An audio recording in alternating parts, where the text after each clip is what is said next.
Amy Getchie, and I'm the Program Specialist for the Juvenile Justice Institute. In this video, I'm going to walk you through the Mediation JCMS screen. So the first thing you're going to want to do is select New Client on the right-hand side. And once you select that, you'll see a New Client box pop up. And you'll notice that there are stars or asterisks near some of the boxes, and these are called required variables. These are the variables that must be entered into the JCMS. So I will start entering a new client now. Client ID auto-populates. So first name, middle name is not required. Last name, date of birth is required. Gender is a drop-down box. Race is also a drop-down box. Hispanic or Latino is the same. Next, we have self-reported race or ethnicity. This is if your youth reports a different race or ethnicity than in these two boxes. It's a drop-down box. Nebraska student ID. Agency, your agency will auto-populate. Referral or event date. This is the date that you received the referral for your youth. And case type will be mediation. You come over here on the right side and select Save. This is the only place that you have to save in the JCMS. The next thing that will open up is an intake screen. None of this is required, but it's still good information to put into it, especially if you're looking for an evaluation from the JJI. This is mostly demographic information. So address, city, state, phone numbers, school name will auto-populate. Current grade, if your youth's employed, their family size, their income, if they needed an interpreter or not. We get down to custody and guardianship, the file number, Grant County. You'll notice right here there are two required variables. This auto-populates from what you put in the client ID box. Next, we come over to the enrollment date. This is the date that you enrolled your youth in your program, different from the referral. Reason for enrollment, not required, but still good information. If there was a victim,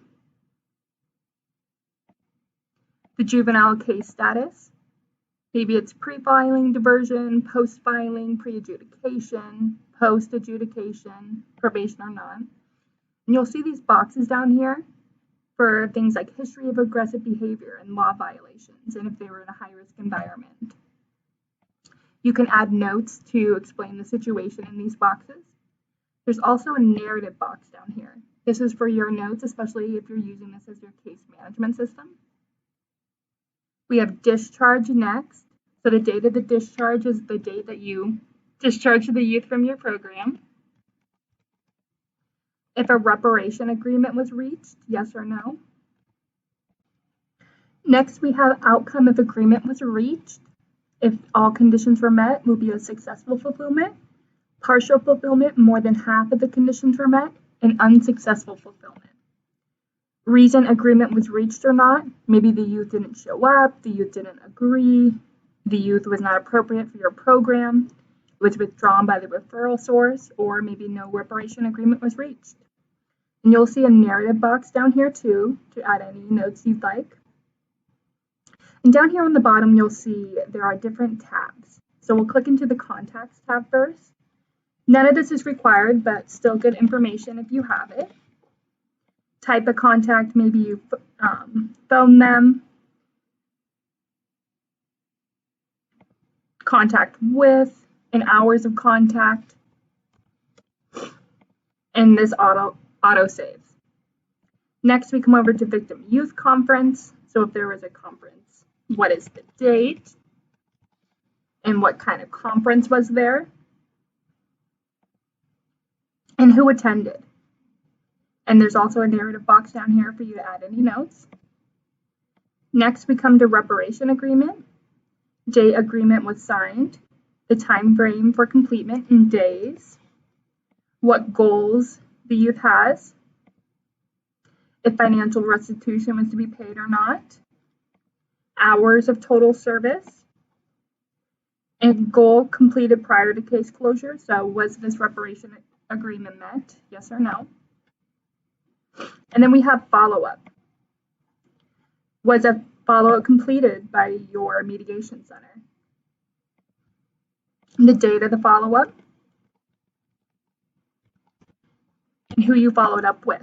Maybe the youth, the victim, youth with surrogate, or the surrogate. How satisfied are you with the conference? Extremely. How satisfied are you with the reparation agreement made during the meeting? Youth only. It was helpful this is the question that you would ask the youth. It was helpful for me to meet with the person who was affected by my behavior, whether they agree or strongly disagree. For the victim, it was helpful for me to talk directly with the person who was responsible for the harm, whether they agree or disagree. And then youth with surrogate only. This would be a surrogate question. It was helpful for me to meet with the person representing those harmed. And then you have a narrative box down here again, if you'd like to add any notes. So this is the Mediation JCMS screen. Please visit the Evidence-Based Nebraska website for additional resources. The JJI's contact information is located there, so feel free to reach out with any questions. Thank you.